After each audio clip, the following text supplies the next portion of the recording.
Well, welcome to River Lake Church. My name is Nick. I'm the pastor here. I want to welcome all those watching online with us also. We have a great service today. Before we jump into it, I want to let you know about something that we as a church do every year, and we celebrate Lent. And this year is no different. We're going to be doing something called Lean In, and we'll give you more information about it in the coming weeks. But just quickly, what I want to say is, it's a season where we sacrificially and voluntarily give something up. And so if you would start thinking about that, maybe you've never done it before and you want to join us, we would love to invite you into that season with us as we prepare for Easter. The second thing is this: today's message is going to be for many people new. It's going to be new information. Hopefully it's going to be helpful for you. I'm excited about that. For some, it's going to be a review.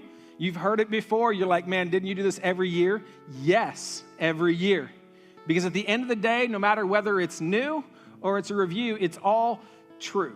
And my hope and prayer is that as wherever you're at here, whether you're single, dating, engaged, happily married, matter of fact, especially if you're happily married, that you would lean in to what we're talking about in this series because it really is applicable for all of us. Let me pray. We're going to jump into it. God, thank you for this world that we get to be a part of. Thank you for the fact that we get to come together. We get to talk about this. Lord, you've made it so clear in my mind what I'm supposed to say today. Give me the words. Give me the thoughts. Give me the pace. Give me the strength. God, thank you so much. We love you, Jesus, and pray these things in your name. Amen. Well, a few weeks ago, I went to help my brother move. He lives in Alabama, of all the states in the world to move to. Not sure why there, but anyway. So I got up early. I was going to travel down there, help him move, and walk through that. And so I got up earlier than I normally do, and it was about 4:20 in the morning. And so I'm exhausted, as you can imagine. I'm kind of doing one of those things. And I walk out of our bedroom. And how many of you know the worst thing that you can wake up to is when you walk out into your living room, your dog has been sick 7 times all over. Yeah, it was terrible. I mean, and in that moment, here's the question, just all honestly, here's the question that ran through my mind. How much do I love my wife? That was the question. Because I'm thinking, do I clean it up or do I pretend that I didn't see it? Which would have been a hard one to pull off. But anyway, I've told worse lies. So, I cleaned it, just so we're clear, all right? I cleaned it up, and I'm scrambling because my dad is one of those guys that, like, if you're not early, you're late. Anybody else relate to that? Yeah, that's my dad. And so I'm trying to catch up with him, and I get in my van, and I realize I have no gas. And I'm trying to figure out how spiritual I feel today, because I know it's going to have to be spiritual for me to get there without, kind of pulling over. And to make it worse, I'm driving, and it was really early, and it was like foggy and blurry everywhere. I was a hard time seeing the signs and the lights and everything like that. And so I'm driving, and I'm like, man, this is bad outside. And I get on the main road finally from my house, and I'm picking up speed, and I finally look down, I'm like, man, how fast am I going? And I realize it's not just blurry and foggy outside, it's blurry and foggy in my van. And it was in that moment I realized I forgot my glasses. Yeah. Everything was messed up. I was like, oh, and how many of you ever had the struggle of like, do I turn around or do I not? It was so tough for me. I turned around, got my glasses, saw for the rest of the day. But that's really where we want to go for this whole series, is that at one point in time, it felt like maybe in our culture that love, sex, and dating, it was clear, it was obvious. Maybe for you at one point in time, it was clear and it was obvious that you had some lines you weren't going to cross, and you had some boundaries, and maybe you had some idealistic visions for your first marriage, or maybe even your second marriage, or maybe you're on your third marriage. And what was once so clear, can we just be honest, in our culture? It's a little bit blurry. It's not quite as obvious. It's not quite as easy as we want it to be. That there's maybe some lines that you've crossed in your past. That there's maybe some things that you've done, that it went from an idealistic, perfectly clear, obvious situation to now you're in a situation where maybe you're single again.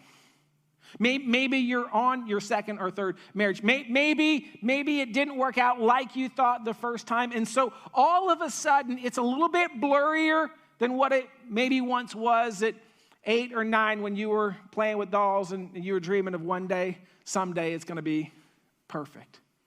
And that's really where I want to go for this whole series.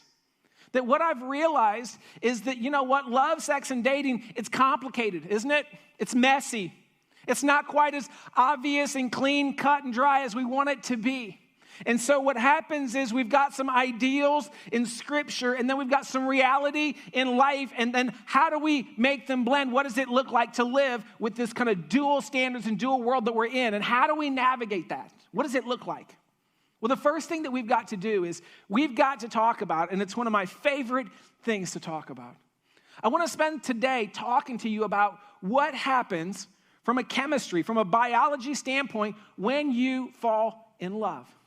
And at the end of the message, we're going to kind of get to what God says, because God actually has a lot to say about this. But for the upfront, for the first part, I just want to tell you what happens. Because if you don't know what happens when you fall in love, you will find yourself in a situation like I found myself, where what was once really clear, you feel rushed, you feel hurried, the signs aren't quite as clear, you're not quite sure if you should be with him or her, you're not quite sure whether you should stay or not.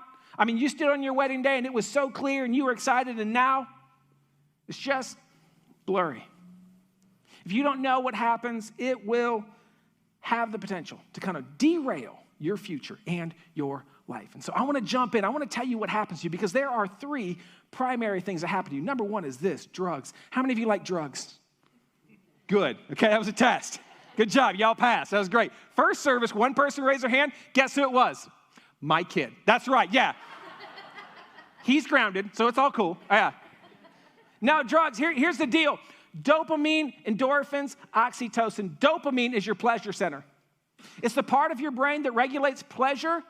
And dopamine is the drug that kind of goes off in your mind and says, that was great, do it again. Happens all the time with sex and drugs and rock and roll. You know, not really rock and roll, but anyway, it's over and over again. And when you start dating somebody, you just need to know this. Doesn't matter how much you believe in God. Doesn't matter how much you pray. Doesn't even matter whether you're a Christian or not. Maybe you're watching online and you're like, I don't know this whole God thing. You just need to understand the next several minutes have zero to do with your relationship with God or lack thereof. This is just what happens chemically. That when you start dating somebody and you're like, dang, she's hot. He looks good. Chemicals go off for about 3 to 6 months roughly. This is why you feel so good. This is the ooey gooey, like, oh, he touched my hand. It's great. You know, by the way, anyway, just so we're clear, because I'm way past that part of my relationship, all right? But 3 to 6 months, the pleasure center of your brain kicks off the drug, dopamine, and you are high as a kite. Do you know why most relationships in high school last 3 to 6 months? Right there. Because it's like, oh, I feel good. And then 3 to 6 months later, I don't feel so well like that anymore. But you know what? Over here, I feel great with him. And then that goes away. And then 3 to 6 months later, oh, I feel so good with her. Look at her. She's awesome. Oh, I love this. Oh, make me feel so good. It's true. And we go from relationship to relationship to relationship to relationship. High school is a bunch of teenagers who are getting high off each other. And again, let me be very clear. If you're in high school, so glad you're here. It's not bad. Kudos to you. Enjoy it. It's great. It's just biology. It has nothing to do with your faith or science or your prayer life. It has everything to do with science and biology. The second one is endorphins. Dopamine's your pleasure center. Endorphins happen, and it regulates your pain. And endorphins happen when you're in pain, and they kind of fix what is wrong. This is why we want rebound relationships, right? You break up with somebody. Why? Well, because they didn't really do it for me anymore. But here's the deal. There's pain. And what do? I just want to find, and I hear all the time, Nick, I just want to find someone. I don't even care who it is. Just anyone. That's got to make them feel good, right? 1 in a million. Nope. You're just someone. You were there. I just want to find. Why? Because here's the deal. When you're in a relationship, the second chemical that goes off is endorphins. And all of a sudden, the pain that was there of the previous relationship is gone. We call it rebound sex, rebound relationship. Just rebounds. I'm in pain. I'm struggling. I want to feel better, and I don't care who I've got to use to make myself feel better. I'll do it. And again, it's not good or bad. It's just the reality. The third one is the most powerful. It's oxytocin. This is not the pain or the pleasure center of your brain or the chemicals that affect your pain or pleasure. It is the chemical that actually, they call it the truth serum.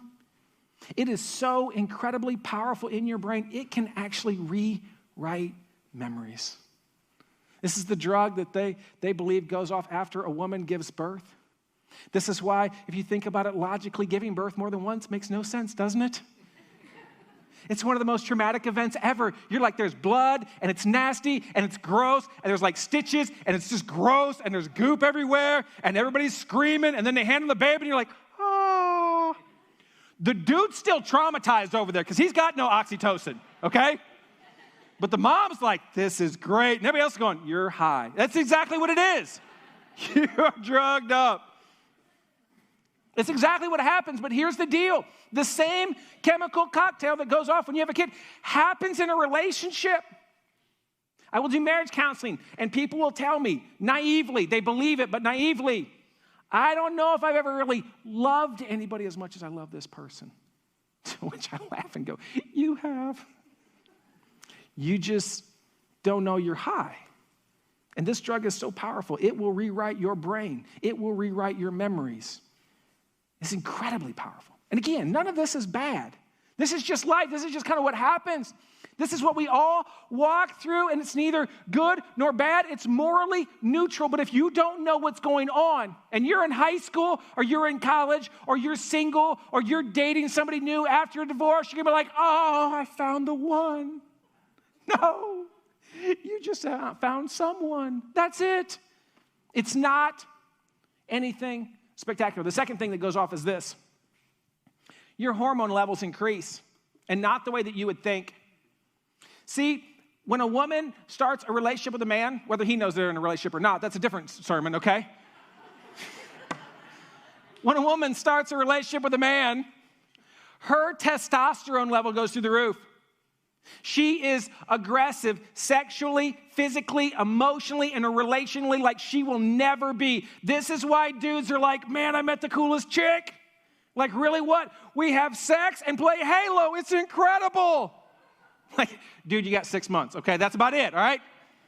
Because that's what happens. Her testosterone level is through the roof. And here is the problem. If you don't know this in the beginning of the relationship, especially if you don't follow what God would say is a standard, you will have sex a lot. You will get married, and you will be way, way, way beyond your 3 to 6 months. And you will look at her and go, what happened? What changed? You used to be so into this. You used to initiate this. You used to be so aggressive, and now nothing. What happened? It's really simple.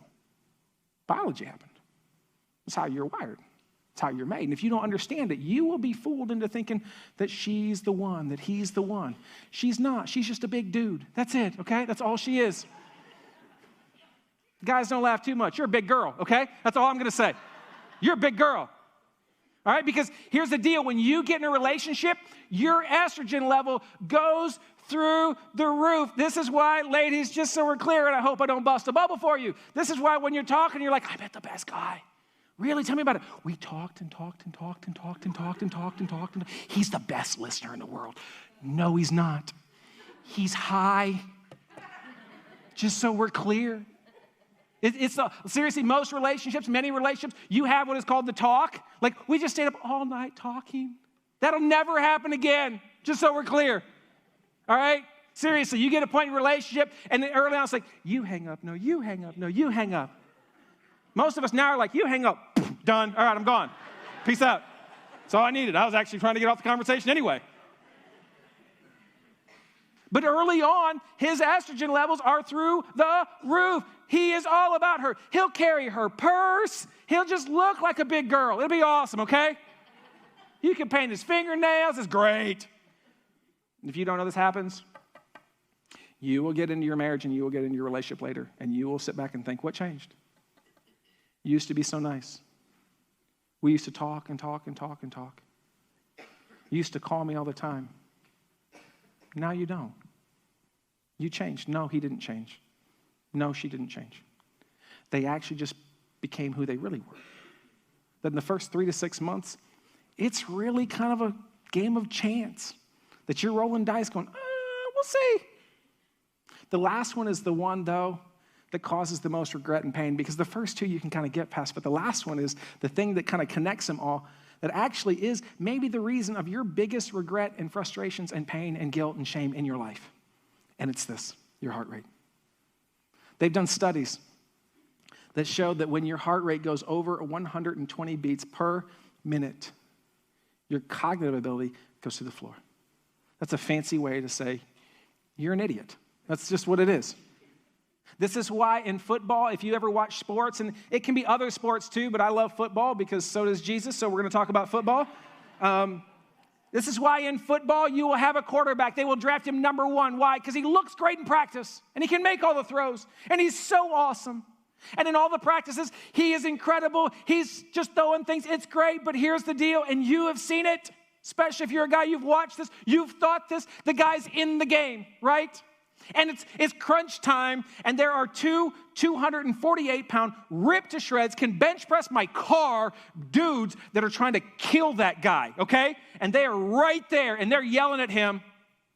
And the game's on the line, and there's 3 minutes left, and there's 80,000 fans in the arena just going, and it is deafening in there. And his heart rate goes up because he's nervous, and he hikes the ball, and he gets back, and he throws the ball perfectly to the other team.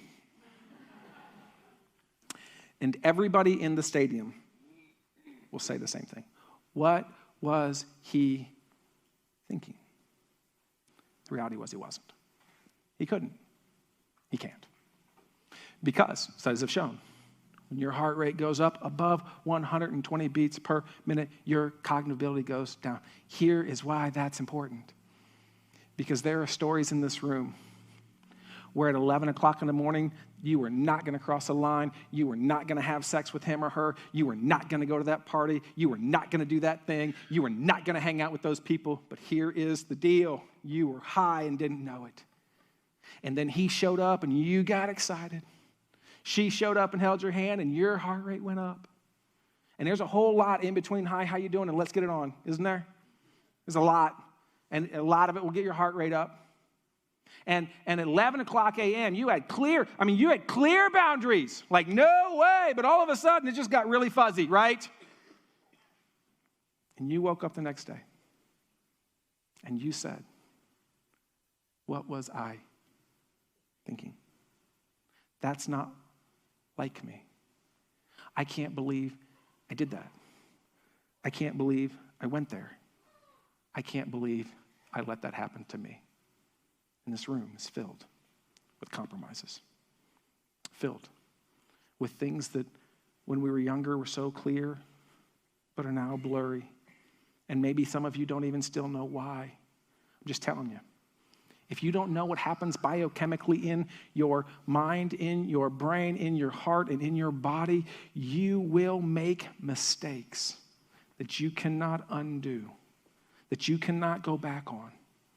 And so I just want to start today and say, hey, this is the reality. This has nothing, you don't have to believe in God for this. This is immoral. There's no moral judgments on this. This just happens. It's biology's way of getting two people to hook up. And biology doesn't care about faith, and biology doesn't care about your religion, and biology doesn't care about Jesus. It just says, hey, I just need two people to hook up, just go. And this happens to every single one of us. You are not unique, you are not special. But here is the deal. If you know this, it can help change how you behave. And so I want to spend the rest of our time with this foundation. I want to spend the rest of our time talking about what does it mean for you, because here's the deal. If you're a teenager in college, this can save you heartache. This can save you broken marriages and divorce. But let me just push a little bit harder on those of you who are here today who you're in a good marriage. I need you to lean in just as much. Because every single year, I do the same sermon. If you've been here over 2 years, you'll be like, I heard the sermon. I know you did. You know why I repeat it? Because while every single year I do the same sermon, every single year I will have people 3 to 6 to 8 months later down the road ask me to meet with me for marriage counseling, and they're going to break every single thing I'm going to talk about afterward. So if you're in a good marriage, I need you to lean in too. I need you to step in and go, listen, I'm not special. My marriage is not special. I'm not unique. They're not unique. I've got to listen to this because if you don't, you could end up one day with great pain and great regret, thinking to yourself, what was I thinking? So, in light of that, there's three things I want you to know. Number one is this. You're high when you're in love. And I put in love in quotes because it's not really love. We know that it's probably more lust. But you need to know that you're high, that when you start to fall in love, what you're really doing is you're taking what's clear off. And you're putting on a different set of glasses. This is my best Elton John impersonation, just so we're clear. Y'all look good. Yeah. Actually, I can't see a darn thing. Everything's red right now. So anyway. No, this is what you look like. Everything is red. You're in love. Everything's amazing. Because the glasses that you have on become the filter with which you see life. And so you know those people, right? Like everything's good. They're in love. It's like, oh, I'm in love and my job's great and everything's awesome. And you're like, just leave me alone. Just bye. I don't want to hear that. But it's okay. When you start to do this, here's the deal.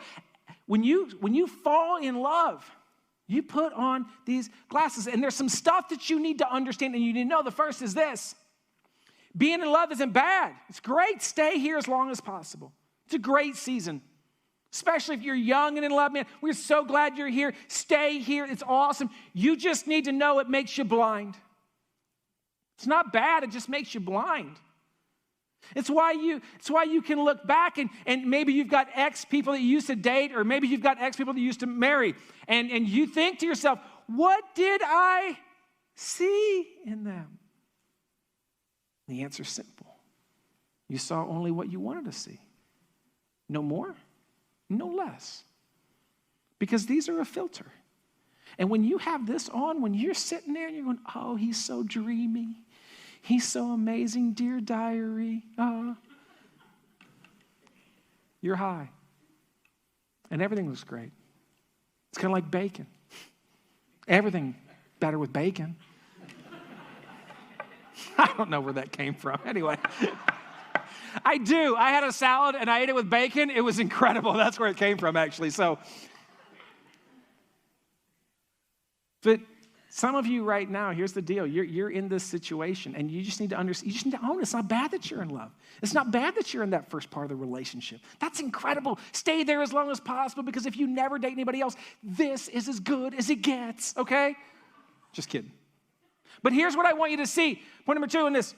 We miss their flaws because of our feelings. I hear it over and over and over again. No one understands him like I do. Okay, sure. Yeah, right. All right. No, listen, no one knows her like I do. Oh, yeah, okay, yeah. Her family that spent 18 years with her, yeah, they have no clue about her. Yeah, a good call. But here's the deal.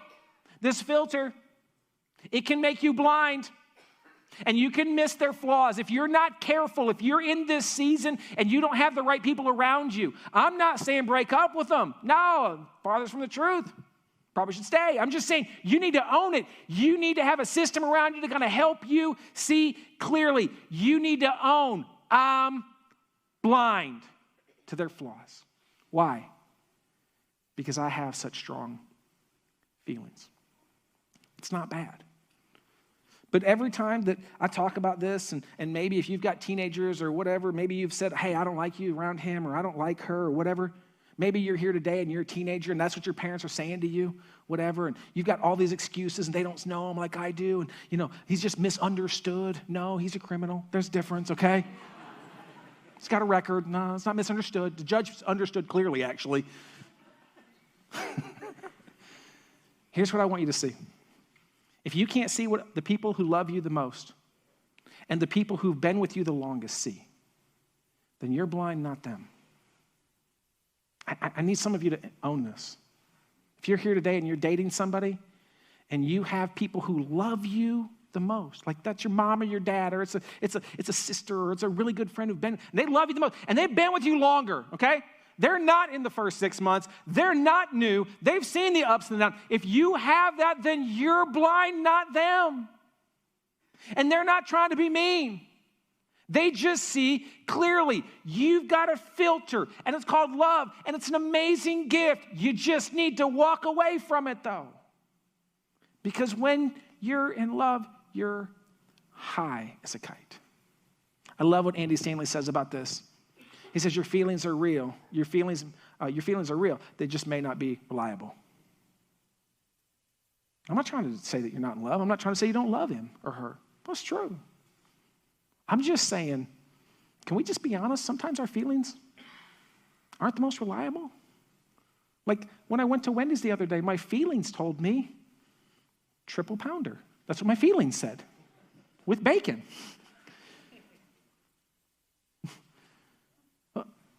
The other day, my feelings said, forget about your brother. Sleep in.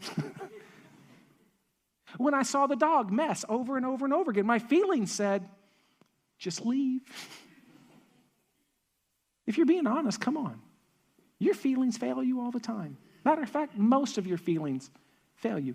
But somewhere along the way, Disney or whatever, we bought in this lie, well, if I feel it, it must be true. If I feel this way, I have to follow my feelings. If you want to ruin your life, follow your feelings. It'll help you there every single time. Second one is this. They're new, not special. They're new. I hear it all the time. Nick, she's special. No, she's not. She's new. And new requires new drugs. New means you've got dopamine, endorphins, oxytocin kicking off in your brain, and it's rewriting memories, and it's rewriting how special they are and how amazing, how you never loved another single person like them ever again. You'll write poetry to them. I have a poem to my wife that is the single worst thing ever written. You know why I wrote that? I was high as a kite, just so we're clear. You know how I know she was high? She liked it. It's terrible. But you need to understand, here's the deal. Here's what happens. See, when you're in love, you will be tempted, especially if you're in a committed relationship. Maybe you've been dating past the 6 months. Maybe you've been married. You will take off the clear things, and you will start to put on these glasses, which are green.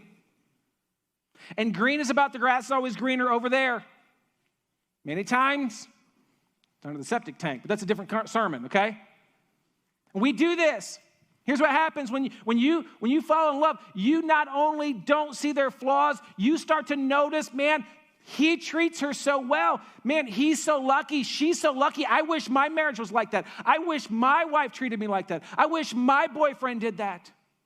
And we start to compare, and we start to deceive ourselves, and we start to look other ways. So here's what I want you to see. So the person you're with isn't one in a million, they're one of a million. Say that tonight over dinner, guys. It's a good way to get slapped, just on a side note. Like, honey, you are one of a million. You mean one in a million? Nope. And my wife hates it when I say this. I got yelled at after first service. I'm going to get yelled at again. I adore my wife. She's incredible. She's not special. She's amazing. She's not special. I firmly believe I could have a happy marriage with millions of people. You know why? Because my life's not built around finding the right one. It's built around becoming the right one. And the moment I make that shift, the moment I start to focus on me and realize I'm the problem for most of my problems, not my spouse, guess what? It fixes so much. Lisa's the same way. Matter of fact, I'm compatible with maybe a million. She's compatible with tens of millions. I'm the high maintenance one of the two of us, okay? But she could be happily married with millions of people, tens of millions of people. Do you know what? She's incredible. And she understands. It's about her. It's not about finding the right one. It's not about finding the other person. See, when you have the glasses of green, you're always looking for the right one and looking for the right one and looking for the right one and looking for the other person, looking for the other thing, if I could just find them somehow. And you miss it. You're never going to find that person. Because the person you need to talk to, the person you need to find is the person in the mirror, not out the window. And we've got to shift our perspective when we do that. She's amazing. She's just not special. Again, I'm going to get yelled at for that. So if you could pray for me today, that'd be great. But it's true. And some of you are in marriages, and you keep thinking you're about to ready to leave a marriage, you're about to ready to leave a relationship because it got hard. It got complicated. You don't love them anymore. You don't feel it anymore. Good. Because now it just got real. And that's not a bad thing. It's actually a good thing, as long as you know who to look at. Yourself, not them. Last one is this. And this is maybe the most important one. It's the one, especially if you're married, if you can get this one, it'll change you. Here's what it says. It says this: who you have an attraction toward in life is random. How much traction they have in your life is intentional. I need you to get this, especially if you're married, but even if you're not. I hear from people all the time, okay? People with the green glasses. People that sit back and go, but Nick, you can't control who you love. I mean, you can't control that. You have no control over that. It's complete garbage. You have zero control over who you're attracted to. She's hot. He's hot. I like blondes. I like brunettes. I like tall. I like short. I like big. I like small. I like young. I like old. You have zero control over that. You're just walking down the street. They're attractive. You have no control over that. You just need to own that. Some of you get mad at each other. Can't believe you find that person attractive. I have no control over that. None. Here's what you do have complete control over: the traction that person has in your life. The traction that you give them, and how much pull that person has away from who you're currently with. See, we confuse the two. And we live in a culture that says, well, you can't control who you're in love, but don't be attracted to them. And biology would say, no, you have complete control over who you love. You just don't have any control over who you're attracted to. And when you confuse the two, you will end up in places that you don't want to be. Because I'm going to tell you, if you miss this one, this is the glasses that you put on. So you take off what's clear. And I see it over and over and over again. You put on the glasses that are blue, that are cold. And so when you have this filter on, guess what? Everything else becomes cold, doesn't it? You can't see the good in your spouse anymore. You can't see the good in your marriage. You can't see the good in your relationship. Maybe you're looking at somebody else. Maybe you're not. I don't know. But I do so much counseling with people who sit back and they'll say, Nick, I don't love my spouse anymore. I love this other person over here. And you can't help who you love. There's no hope. There's nothing we can do. I don't feel that way anymore. And what we miss is you're here because of what you did, not how you felt. See, we confuse the two. We flip the two, and we think our faithfulness follows our feelings, and so we've got to be faithful where we feel, but that's really not true. See, let me tell you exactly what happens to the person who falls out of love with their spouse. It did not happen one day. The person who cheats on their spouse, the person who divorces and walks away. Let me tell you, most of the stories is somebody attractive that they had zero control to walked into the office or into the gym or into their life, and they thought, and they have zero control over that. But what they do have control over is where they went mentally with that person afterward. And so what happens is, in that moment, you make a decision. And so that person was mentally faithful. You may not even think about it like that, but you were faithful to continually think about that person in a physical, sexual, or emotional way. You were faithful. Some of you were faithful. Your marriage dissolved because you faithfully told that dude who just listened so well. I don't know why. I think he's special. He just listened and listened. And you were complaining about your husband, and he just listened. And you faithfully told them every Friday at the gym. And you faithfully wore your better outfit. I mean, it wasn't at the first day, but you made sure that you smelled nice, and you made sure that you had the nice outfit on at work or at the gym or whatever that was, and you faithfully dressed up, and you faithfully liked all their posts. He's so funny. No, he's not. She's so hilarious. You faithfully Facebook stalked them and went there, and here's what happened over time. It wasn't in a moment. When you first saw them, your first thought wasn't, hot. I think that's worth half my relationships, half my money, half my kids, half my time, half everything. Yes, that's worth it. No, you just thought attractive. No. You were faithful. And you faithfully went after them. You faithfully stalked them on Facebook. You faithfully listened to their conversations. You faithfully dressed up for them. You were so faithful. And you did it the whole time thinking, I'm not doing anything. I would never cross a line. I would never go there. I would never get a divorce. I would never go out to lunch. Okay, lunch is not a big deal. Everybody has lunch. Everybody eats. I will never go back to his apartment. Okay, we kind of went back, but we were just talking. Nothing really happened. I would never cross that boundary. And you broke the first 3 things that happened to you, and you got excited, and you found yourself in a broken place thinking to yourself, what was I thinking? It's because you broke this. It's because when you had the right glasses on and things were somewhat clear, you ignored biology. And it happens every year over and over and over and over again. And if there's one thing I can say to all of you couples in here right now who are married, you're not special. This affects everybody.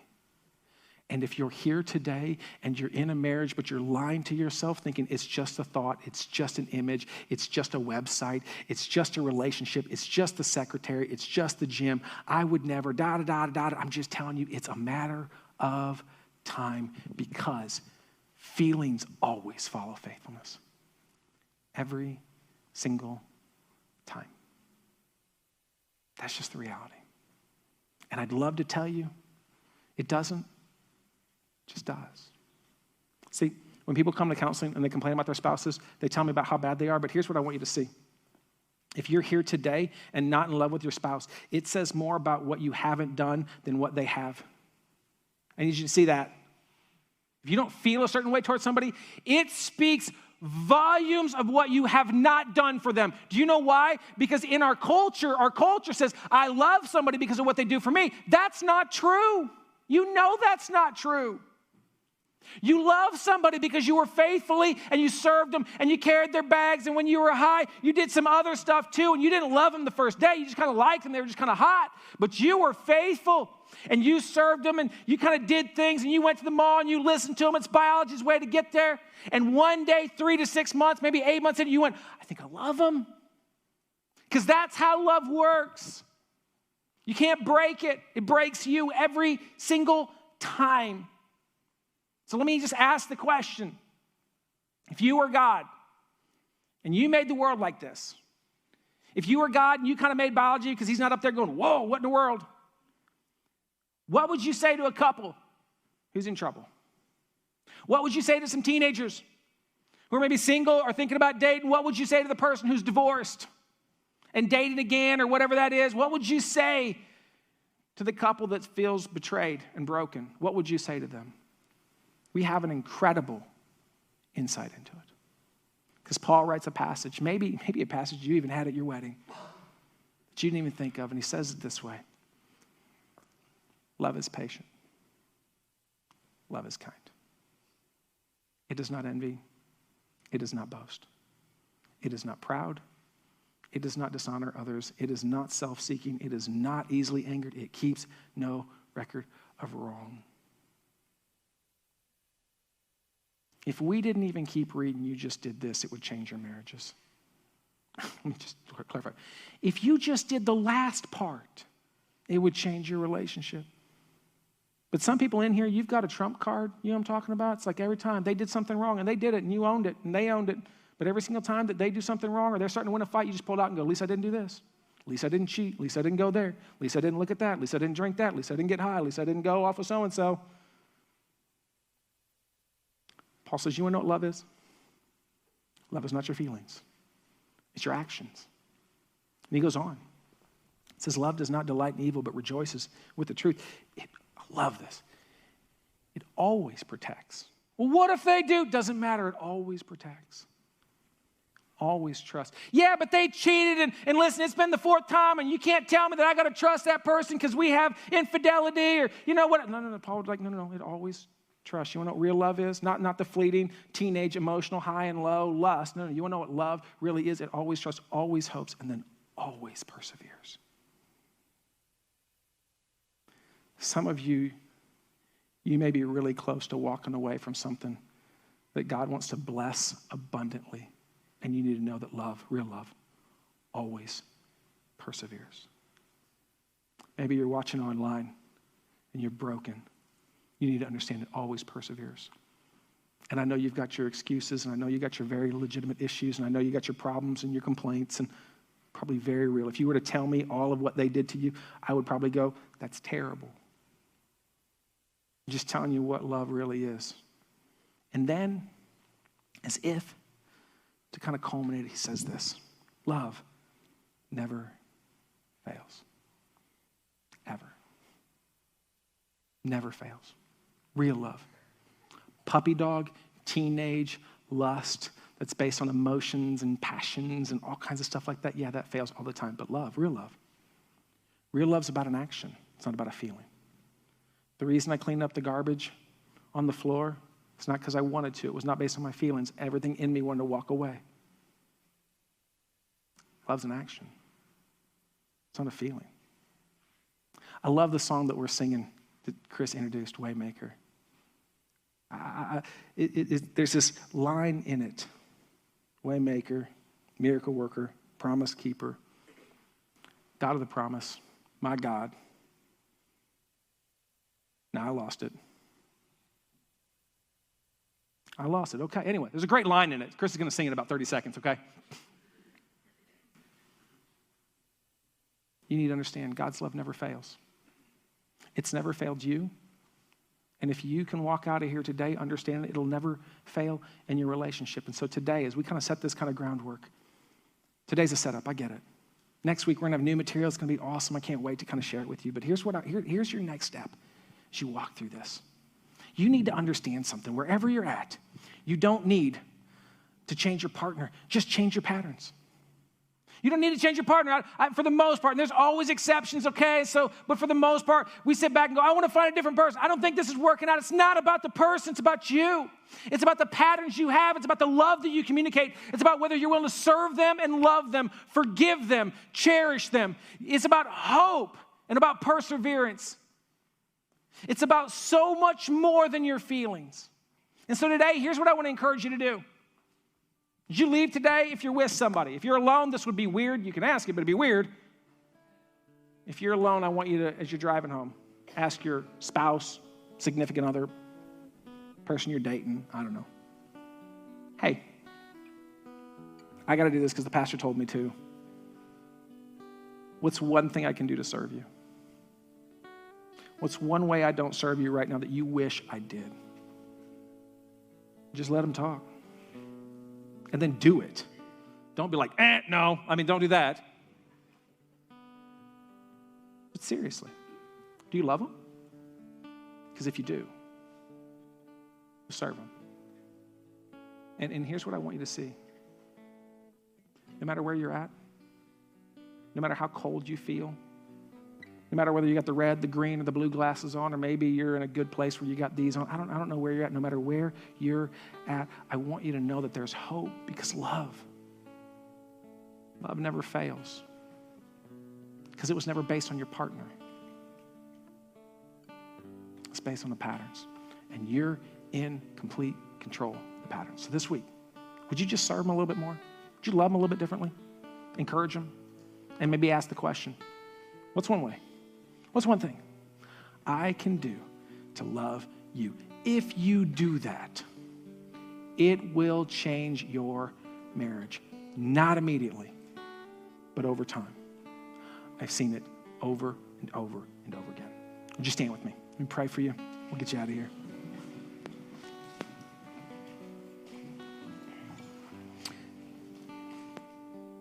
God, you are so good. God, your love never fails. You are the way maker, the promise keeper.